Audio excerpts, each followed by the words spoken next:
My name is Adriana Salazar. I am 31 years old, and I used to believe that grief was the hardest thing a person could carry. I was wrong. Grief, I would learn, is only the beginning. What comes after, the phone calls, the envelopes, the faces of people you trusted, that is the part they don't warn you about. Marco and I had been married for 6 years when he died. He was 44, which everyone said was too young, as though death keeps a schedule and occasionally shows up early. He had a heart condition he had managed since his late 20s. Medication, quarterly appointments, a cardiologist named Dr. Feynman in Phoenix who had become something like a family friend. Marco was careful. He was methodical. He was the kind of man who labeled the breaker box and kept 3 months of expenses in a separate savings account at all times. He died on a Tuesday morning in March, in the kitchen, with his coffee still on the counter and the radio on low. I had already left for work. By the time my phone rang, he was gone. I am an estate paralegal. I have been one for 8 years, working for a firm called Rourke and Castillo in Scottsdale, Arizona. I know what happens to assets when someone dies. I know the difference between a revocable trust and a will, between a beneficiary designation and a probate filing. I know that grief does not pause the 30-day clock on a landlord's notice of abandonment, and I know that a death certificate has to be filed before a bank will let you near a joint account, even if your name is already on it. I understood all of that. What I did not understand, what I had no reason to understand, was that Marco had kept a life I did not know about. Not a secret family. Not another woman. Something quieter than that, and in some ways harder to absorb. The call from Gerald Foss came 9 days after the funeral. I was sitting at my kitchen table in the house Marco and I had bought together in Tempe, a 3-bedroom on a corner lot with a fig tree in the backyard that Marco had planted himself the first summer we lived there. I had a cup of tea in front of me that had gone cold and a stack of sympathy cards I had not opened. The phone rang and I almost didn't answer it because I was still in the part of early grief where the phone only ever delivers more bad news, and you start to protect yourself from it by simply not picking up. But I looked at the screen and didn't recognize the number, and something about that made me answer. Not curiosity. More like reflex. Mrs. Salazar? The man said. My name is Gerald Foss. I'm the landlord of a property your husband rented. I need you to come see something. I don't know how to say this, it's important that you come before anyone else does. Please don't tell your sister or her fiancé. I mean that specifically. Please come alone. I set the phone down on the table after we hung up and sat there for a moment without moving. If you've ever had someone close to you die and then had a stranger on the phone tell you there is something at a property you didn't know existed, pause here and think about what that moment feels like. Not the curiosity. The weight of it. Because whatever you're imagining, I want you to know it was heavier than that. I found a pen on the table and wrote the address on the back of an unopened sympathy card. Gerald Foss had given me an address in Mesa, a neighborhood I knew slightly, off Dobson, older single-family homes with mature trees and wide lots. He said the unit was a converted garage behind the main house, and that he had been renting it to Marco for nearly 4 years. 4 years. Marco and I had been married for 6. He had been renting a separate space, privately, under his own name, for 4 of those 6 years, and I had never known it existed. In the 4 years that followed, whenever I thought about what Marco had kept from me, not a secret family, not another life, but something quieter, I kept coming back to a single image. A manila envelope on a desk in a room I had never been in, with my name written on it in his handwriting. I would not know that image existed for another 9 days. I drove to Mesa the next morning. My father, Ernesto Salazar, is a man who has always believed that the family's opinion of a thing is the same as the thing itself. If the family said you were doing well, you were doing well. If the family said you had made a poor decision, the decision had been poor, regardless of the outcome. He is 70 years old, still sharp, still the center of gravity at every family gathering, the man everyone defers to, not because he demands it, but because the habit formed so long ago that no one remembers forming it. He runs a property management company, Salazar Holdings, that he built himself over 30 years. It manages 11 residential and 3 commercial properties across the Phoenix metro area. It is a legitimate, profitable business. He is proud of it. He talks about it the way some men talk about a firstborn child. I am his second daughter. My sister, Pilar, is the firstborn, and she has always occupied a different category in my father's accounting. This is not a perception I arrived at through bitterness. It is simply the structure that was always there, visible to anyone who looked. Pilar was brought into the business at 22. I was encouraged to pursue my own path, which was my father's way of saying that the business was not intended for me. I do not remember a specific moment when I understood this. It was more like something you notice gradually. The way a room gets colder in the evening, not all at once but by degrees, until you look up and realize the temperature has changed and you never noticed exactly when. But I remember the first time it was said out loud. It was Thanksgiving, 4 years before Marco died. We were at my parents' house in Chandler, a house my father had owned free and clear since 1998, which he mentioned often and in a tone that was not quite boasting but was close enough to it. There were 11 people at the table. Marco was on my left, my mother on my right. Pilar was across from me with her then-boyfriend, now fiancé, Rodrigo, who worked at a title company and who my father had immediately and inexplicably decided was the ideal business mind for Salazar Holdings' expansion plans. Rodrigo had been saying something about a parcel of commercial land in Chandler, some opportunity he had identified through the title company, a sale that hadn't been publicly listed yet. My father was listening the way he listened when he was genuinely interested, leaning forward slightly, one hand flat on the table, his eyes not moving from the speaker's face. The margin on something like that, Rodrigo said, if you move in the first 60 days, could be significant. I'm talking a 2-to-1 return on the acquisition cost over 5 years, conservatively. My father nodded slowly. That's the kind of thinking I need around this table, he said. I had been doing estate and property work for 3 years at that point. I knew the parcel Rodrigo was describing, or one almost exactly like it, and I knew the zoning complications on that block in Chandler that made a 2-to-1 return in 5 years unlikely without variance approval that had a historically long processing time in that jurisdiction. I said so. Not confrontationally. I laid it out the way I would have in a client meeting, clearly, briefly, with the specific reason. My father looked at me the way you look at someone who has spoken at the wrong moment. Adriana, he said, you work for someone else's firm. I set my fork down on the edge of my plate and said nothing. There was a pause at the table. Marco touched my hand under the cloth, one brief press of his fingers.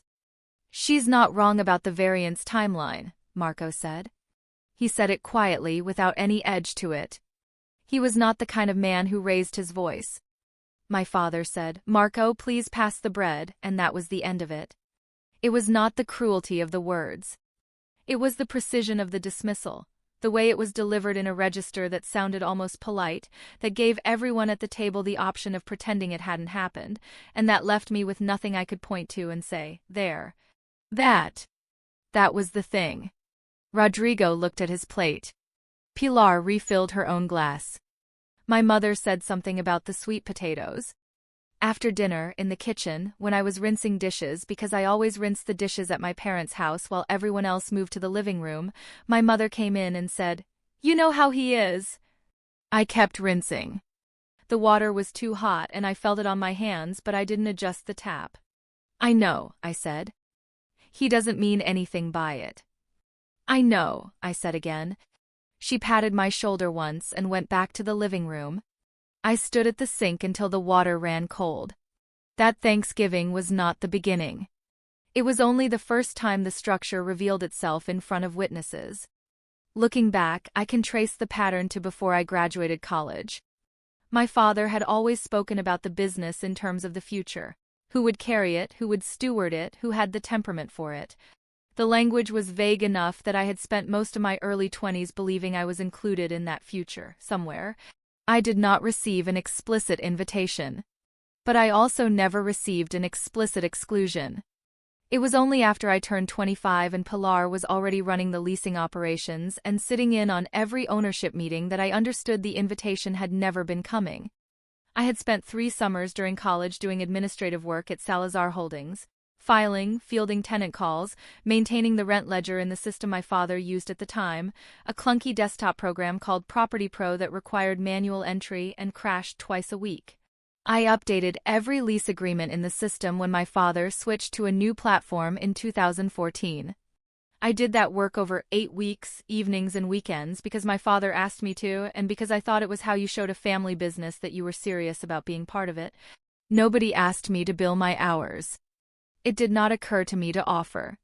I renegotiated the maintenance contract for 3 of the residential properties in 2016. My father had been using the same contractor for 11 years, a company called Mesa Pro Services, and the rate had not been reviewed in that time. I pulled comparable bids, drafted a renegotiation letter on my father's behalf, and got the monthly rate reduced by 18%. My father thanked me at a family dinner and said it was very helpful. Rodrigo was not yet in the picture. The savings went into the business operating account and were never mentioned again.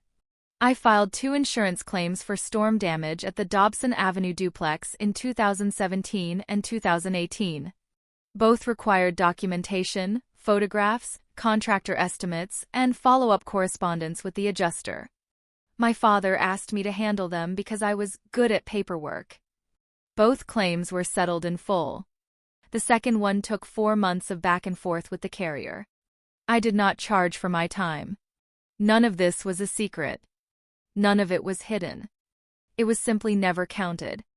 The second incident I remember clearly happened in the spring of 2019, 2 years before Marco died. My father was in the process of acquiring a 4th commercial property, a small office building in Tempe, for units, one of which was already occupied by a dental practice with 18 months remaining on its lease. The acquisition was complicated by a title issue, a partial lien from a contractor dispute that predated the current owner's purchase and had never been formally resolved. The seller's agent was pushing for a fast close. The current owner claimed the lien was invalid and had a letter from an attorney saying so, but the letter was non-binding and the lien itself had not been released. My father called me, not Rodrigo, and not his own attorney, who he trusted for general matters but who did not specialize in commercial property. He called me because he knew what I did and because the situation required someone who understood how title issues travel through a chain of ownership. I spent 11 days on that file. I pulled the original lien documentation, traced the contractor dispute through the county records, identified the successor entity of the original contracting company, and drafted a formal lien release demand with the correct statutory language. The current owner's attorney signed off on it. The title company cleared the lien. The deal closed on schedule. At the closing dinner, my father took Pilar, Rodrigo, and their attorney to a restaurant in Scottsdale to celebrate. I was not invited. I heard about the dinner from my mother the following week. She mentioned it the way you mention something you assume the other person already knows. They went to that place on Camelback, she said. Your father got the seafood. I was on my lunch break. I was eating a sandwich at my desk. My throat tightened for a moment and then I swallowed and took another bite. That's nice, I said. You should have been there, she said quietly. And then, because she could not quite sustain the acknowledgement, she changed the subject. By the time Marco died, I had, over the course of 8 years, managed the full lease system migration for all 14 properties across 2 platforms, without compensation, over 3 months of evenings and weekends. Renegotiated the maintenance contract for Salazar Holdings, reducing annual operating costs by an amount that compounded across 6 years into something substantial. Filed and settled 2 insurance claims totaling $47,000 in recovered damages for the Dobson duplex. Resolved a commercial title lien that would have killed a $1.2 million acquisition and did so under timeline pressure, without a fee because my father called and I answered. Attended every family gathering at which the business was discussed and offered my professional knowledge freely, repeatedly, and without it ever being treated as a professional contribution. None of it was in a contract. None of it was in writing. None of it was ever framed as anything other than a daughter helping out. Marco knew all of it. He had watched every one of those contributions happen in real time. The late evenings, the calls I took on weekends, the work I delivered and then watched be absorbed into the business without acknowledgement. He did not say much about it. He was not a man who editorialized about things he could not change. But sometimes, when I hung up from a call with my father and came back to whatever we had been doing, dinner, a movie, sitting on the porch, Marco would look at me for a moment without speaking, and I would see something in his face that was not pity but was close to it. A quiet, steady recognition of something I was not ready to name yet. He knew. And he had done something about it.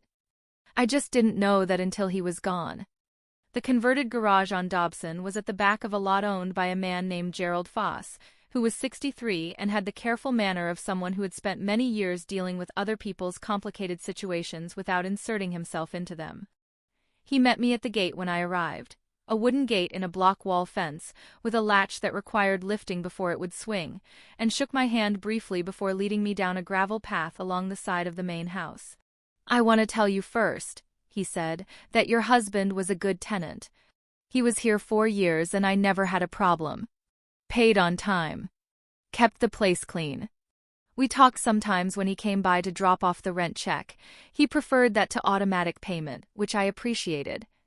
The converted garage was at the end of the path, a standalone structure with a separate entrance, a window unit air conditioner mounted in the sidewall, and 2 steps up to a solid wood door. Gerald Foss had a key on a ring with several others. He found it without looking and unlocked the door and then stood back. "I'll let you go in alone," he said. "Take whatever time you need." I stepped inside. The space was a single room, approximately 400 square feet. It was not a place Marco had been living in. There was no bed, no kitchen setup, no personal effects in the way a person leaves personal effects in a space they inhabit daily. What it had was a desk along the far wall, a solid, used oak desk with a banker's lamp, 2 filing cabinets against the left wall, both locked, a bookshelf with a row of binders arranged in a sequence that I could see from the door were labeled by year going back to 2014, and on the desk itself, a manila envelope with my name written on it in Marco's handwriting. I stood in the doorway for a moment without going in. The air in the room was still and carried the faint smell of cedar and old paper. Outside, a dog barked somewhere on the street and then went quiet. I walked to the desk and picked up the envelope. It was sealed. My name was written in the center in blue ink, in Marco's careful, slightly back-slanted hand. He had written it like a formal letter with no other markings. Just Adriana. I held it without opening it because once I opened it, whatever was inside would be real, and the room would mean something specific instead of something vast and unknown. I had been an estate paralegal for 8 years. I had opened envelopes like this on behalf of clients more times than I could count. I had sat in rooms very much like this one, not this particular configuration, but rooms where the shape of a person's hidden intentions had just become material, and I had been calm and professional because that was what the job required. This was not a client. I capped the impulse to open it immediately and instead turned and looked at the filing cabinets. Both were standard 2-drawer models, the kind you buy at an office supply store. Both were locked with the small push-button locks that come standard on that type of cabinet. Gerald Foss, when I turned and looked at him through the open doorway, held up a small key on a separate ring from the door key. "He left these with me," Gerald said. "In an envelope about 8 months ago. He told me that if anything happened to him, I should give them to you and only you. He was very clear about that." I walked back to the doorway and took the key ring. "Did he say anything else?" I asked. Gerald considered this for a moment. He had the look of someone choosing his words with care, not because he was hiding anything but because he thought precision mattered. "He said you'd know what to do with what you found. He said you were the most competent person he had ever met who was consistently treated as though she wasn't." My chest did something complicated and brief, and then I squared the manila envelope in front of me and turned back toward the desk. "When did my sister call you?" I asked. I said it to the room, not to Gerald, because I already knew from the way he had emphasized "don't tell your sister on the phone" that she had already called. There was a pause behind me. "Yesterday afternoon," Gerald said. "About 4 hours after I called you. She said she was handling her brother-in-law's estate and needed access to the unit." "What did you tell her?" "I told her I would need to see documentation of her legal authority to access the property. She said she would have something sent over. Nothing has arrived." I nodded once. I set the manila envelope down on the desk and picked up the small key ring. The first filing cabinet was on the left. I inserted the key and the lock released on the first try. The drawer was organized the way Marco organized everything, labeled folders, tabbed in chronological order. The first folder was marked Original Agreement, 2019. The folder behind it was thicker and marked Correspondence. Behind that was one labeled Property Records, and behind that, one that read Adriana, Documentation. I pulled the last one and set it on the desk next to the manila envelope. I did not open either one yet. I heard gravel shift behind me and turned to find Gerald still in the doorway, hands at his sides. "She'll come in person if she doesn't get documentation," I said.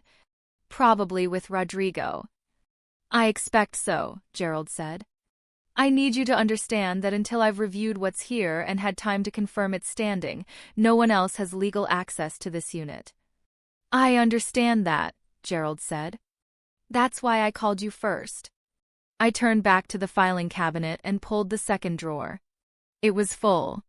Pilar arrived the following afternoon. I had spent the night at a motel 3 blocks from Gerald Foss's property, a plain room with a window that faced the parking lot and a desk lamp that flickered when the air conditioner cycled on. I had read everything in the filing cabinet.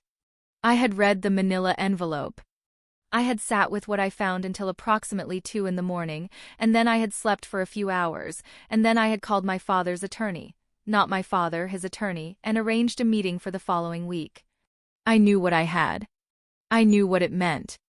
I had spent 8 years learning exactly how to read documents like the ones Marco had left in that room, and I read them the way I would have read anything brought to me by a client. Carefully, completely, without the part of my mind that wanted to cry interfering with the part that needed to understand. When Gerald texted me at 11 the next morning to say that a car had pulled up out front and a woman and a man were at the gate, I was already in the room.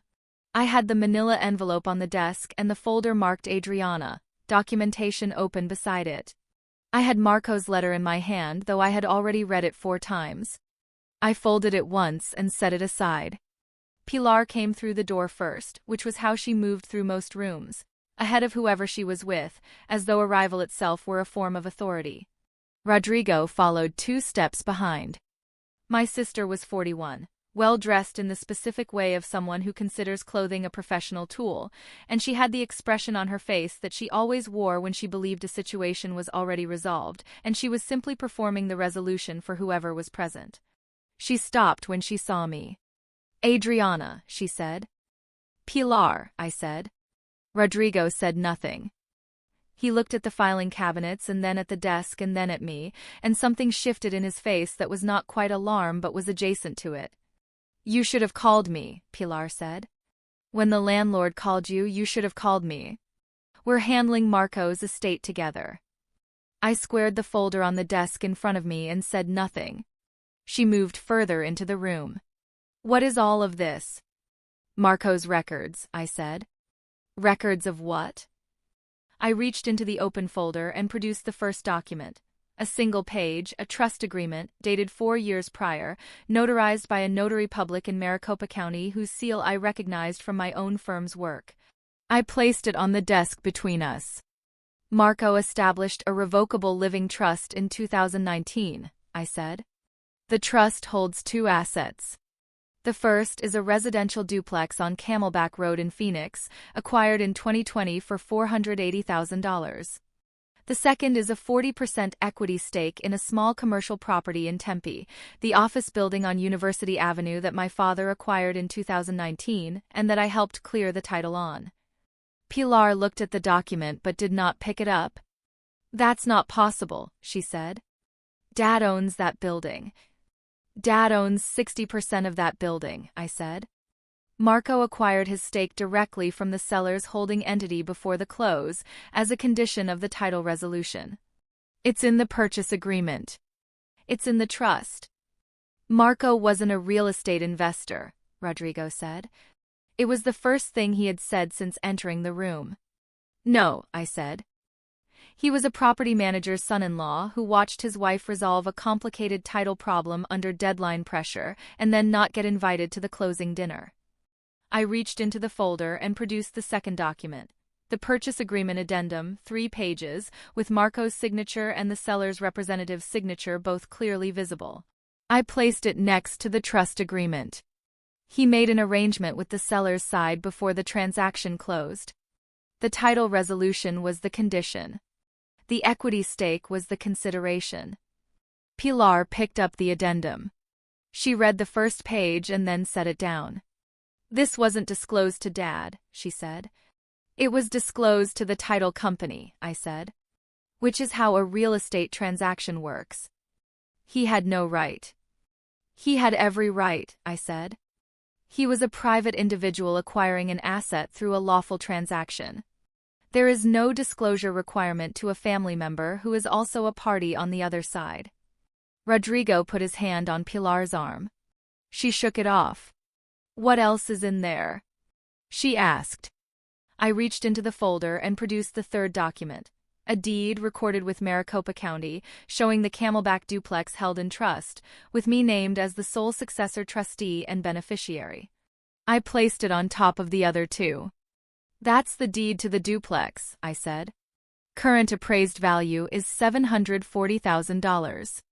It's been generating $3,200 a month in rental income for the past 2.5 years. That income has been depositing into a trust account that I am now the sole administrator of." Pilar looked at the 3 documents on the desk. She looked at me. "You knew about this," she said. "You knew and you didn't say anything." "I found out yesterday," I said. "Same as you, except I came alone when the landlord called, the way he asked." "You should have told us immediately." "Gerald Foss asked me specifically not to tell you." I honored that request. I closed the folder. "Marco asked him to do it that way. I think you probably understand why." My father came to Tempe 3 days later. He called first, which was unusual. He typically arrived and announced himself by the fact of his presence. When he called, I told him I was home and he could come. He arrived alone, without Pilar, without Rodrigo, which was also unusual. He sat across from me at my kitchen table in the house Marco and I had bought together, with the fig tree visible through the back window, and he looked at the surface of the table for a long moment before he said anything. "Pilar told me what she found in that room," he said. "I know," I said. "She said you were very calm about it." "I was." He looked up at me. He was 70 years old, and he looked his age in a way he hadn't the last time I had really studied his face, which was probably the previous Thanksgiving. Something had shifted slightly around his eyes. "I want to understand what Marco was thinking," he said. I looked at him for a moment. Then I said, "I think you should understand what I was thinking first. And I think it's time I told you." He did not interrupt me. I will give him that. He sat at that table and did not interrupt once. "You told me at the Thanksgiving table in 2018, I said, "that I worked for someone else's firm. I had just correctly identified a zoning problem that would have complicated a deal you were considering. Do you remember what I was doing at that point in my career?" He started to speak. "I had been doing estate and property work for 3 years, I said. "I knew that jurisdiction's variance timeline because I had filed in it. You dismissed what I said in front of 11 people, and you moved on to the bread." I squared the edge of the folder I had brought to the table before I continued. "In 2016, I renegotiated the maintenance contract for 3 of your residential properties. I pulled the comparables, I drafted the letter, I handled the back and forth with Mesa Pro Services. You said it was very helpful. You said it at dinner. You didn't say it to Pilar or Rodrigo the way you said things to Pilar and Rodrigo, as a contribution that mattered. You said it the way you say something is a nice gesture." My father's jaw tightened slightly. He did not look away. "In 2017 and 2018, I filed 2 insurance claims for the Dobson duplex, the same street where Gerald Foss has his property, which is something I thought about when I drove over there. Both claims settled in full. The second one took 4 months of correspondence with the adjuster. I did not charge you for any of it because it did not occur to me that I should have to. You thanked me both times. Neither time did you say what the settlements were actually worth to the business." I paused. "In 2019 you called me, not Pilar, not Rodrigo, not your own attorney, because there was a title lien on a commercial acquisition that was about to kill the deal, and you needed someone who knew how to handle it. I spent 11 days on that file. I traced the lien through county records, identified the successor entity, drafted the release demand with the correct statutory language, and got the deal closed on time. You took Pilar and Rodrigo and your attorney to dinner on Camelback to celebrate. I heard about it from Mom the following week. She mentioned what you ordered. He said very quietly, Adriana. I'm not finished, I said. I said it without heat. I said it the way I would have said it in a deposition. What Marco saw, I said, over 6 years of watching me do professional-grade work for this family's business and have it absorbed without recognition, without compensation, and without a seat at the table that was apparently already assigned before I was old enough to ask for one. What Marco saw was that the person best equipped to protect what this family had built was being treated as though her job was to carry the dishes to the sink. So he did what he could do with what he had. He used the one deal I made possible to build something that couldn't be taken away from me. I didn't ask him to do it. I didn't know he had done it. But I understand exactly why he did it. And I am not going to apologize for what he left me. My father looked at the fig tree through the back window. After a long moment he said, I didn't know you kept track of all of that. I didn't, I said. Marco did. It's in the binders. Pilar did not call me for 11 days after that. When she did, she asked about the Tempe equity stake, whether I intended to sell or hold. I told her I was holding. She said she thought we should discuss it. I told her we could discuss it through the attorneys. She was quiet for a moment and then said she supposed that was fair. It was the closest thing to an acknowledgement I expected to receive, and I found when I hung up that it was enough. The duplex on Camelback has new tenants now, a couple from Flagstaff who pay on time and keep the yard cleaner than the previous tenants did. I have never met them in person. I manage the property through a small firm in Phoenix, and every month a statement arrives in my email, and I read it the way Marco would have read it, carefully, briefly, and then filed it. I think about him differently now than I did in the weeks right after he died. In those first weeks, grief had a specific texture. It was dense and close, and it sat in the center of every room I walked into. What I think about now is something Marco told me early in our marriage, when I had come home from a difficult day and said something about feeling invisible at my father's business events. He said, the people who underestimate you are doing you a favor. They're showing you exactly where to work. I thought at the time that it was the kind of thing a good husband says to make his wife feel better. I know now that he meant it as a plan. There is something I have been sitting with since I opened those filing cabinets, since I read the documents Marco organized over 4 years in a room I never knew existed. It is this: the work you do without recognition is still work. It accumulates the same way. It builds the same structures. The only difference is who can see it, and that difference matters far less than you are told it does, if you are doing the work for the right reasons and with someone beside you who is paying attention. I do not have a clean resolution to offer about my father. He is 70 years old, and the habits of a lifetime do not undo themselves because a conversation happened at a kitchen table. We speak. We are careful with each other in a way we were not before. I think he is sitting with something he does not have a word for yet, and I am giving him the time to find it.